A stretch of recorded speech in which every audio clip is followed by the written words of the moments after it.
Hello' viewers, আজিৰ ভিডিঅ'টোত আলোচনা কৰিবলৈ ওলাইছোঁ নেলছন মেণ্ডেলা নামৰ চেপ্টাৰটোৰ পৰা কিছু মাল্টিপল চইচ কুৱেশ্যন যিবোৰ পৰীক্ষাৰ পইণ্ট অফ ভিউৰ পৰা বহুতেই ইম্পৰ্টেণ্ট হয়। তো পলম নকৰি ভিডিঅ'টো ষ্টাৰ্ট কৰোঁ, তোমালোকে শেষলৈকে চাব বুলি আশা ৰাখিলোঁ। তো 1 নম্বৰ কুৱেশ্যনটো আছিল যে হেড বিন প্লেজেণ্টলি বিচেষ্ট বাই। নাও 4টা অপশ্যনো দিয়া আছে। তো বিচেষ্ট শব্দটোৰ মানে লাগে। তো বিচেষ্ট শব্দটোৰ মানে হ'ল টু বি ছাৰাউণ্ডেড ক্ল'জলি বাই, মানে আগুৰি থকা, চাৰিওপিনৰ পৰা আগুৰি থকা এইটোক কি বুলি কোৱা হয়? বিচেষ্ট বুলি কোৱা হয়।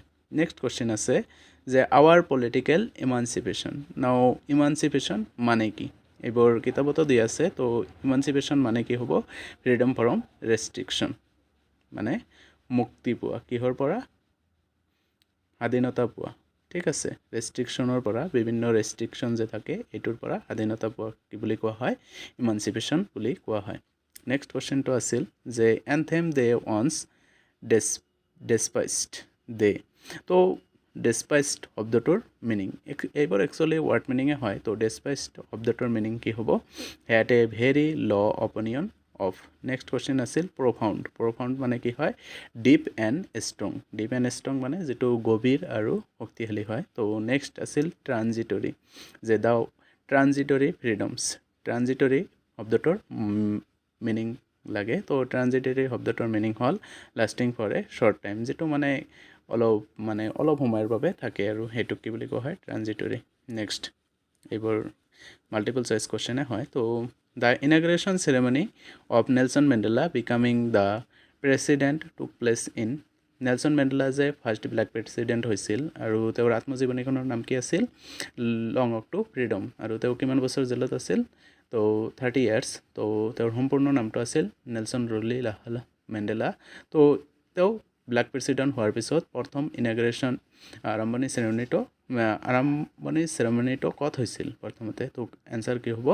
Union buildings. Next, mister de Klerk was first sworn in as. মানে মিষ্টাৰ ডি ক্লাৰ্কে প্ৰথমে কি হিচাপে শপত গ্ৰহণ কৰিছিল? আনচাৰ কি হ'ব? Second deputy president. আৰু থাব মবেকি বা থাব এম্বেকি যে আছিল, থাব এম্বেকি শপত গ্ৰহণ কৰিছিল কি হিচাপে? ফাৰ্ষ্ট ডেপুটি প্ৰেচিডেণ্ট হিচাপে।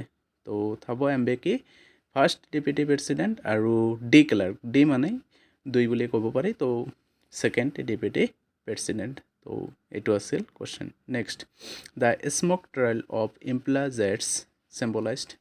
যে স্মকবোৰ বা ধোঁৱাবোৰ যে আছিল ইম্পলা জেটছৰ, এইটো কি চিম্বলাইজ কৰে? আনচাৰ কি হ'ব? The new south African flag.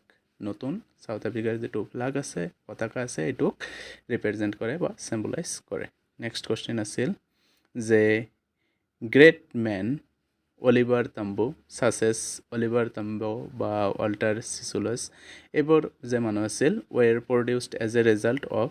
কিহৰ ৰিজাল্ট হিচাপে বা কিহৰ বাবে এইবোৰ মানুহৰ জন্ম হৈছিল বা প্ৰডিউচ হৈছিল? আনচাৰ কি হ'ব? The effects of decades of oppression and brutality. দৰ্শক যদি যে তেওঁলোকৰ ওপৰত মানে এফাৰ্টিয়েট জাপি দি তেওঁলোকৰ ওপৰত বহুত অত্যাচাৰ কৰা হৈছিল, এই অত্যাচাৰৰ ফলতে এই এনেকুৱা ডাঙৰ ডাঙৰ গ্ৰেট মানুহৰ জন্ম হৈছিল বুলি কোৱা হৈছে।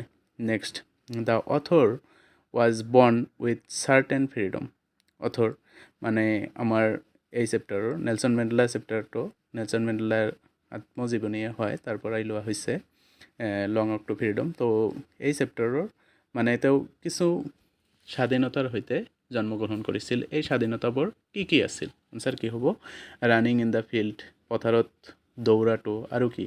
ছুইমিং, সাঁতোৰাটো, ৰোষ্টিং মেলছ, আৰু ৰাইডিং দ্য বুলছ, এই ইত্যাদি। মানে এইবোৰ সৰু সৰু স্বাধীনতাৰ সৈতে জন্মগ্ৰহণ কৰিছিল, যিবোৰ প্ৰকৃত স্বাধীনতা নহয়। তো এইখিনি আছিল আজিৰ ভিডিঅ'টোত।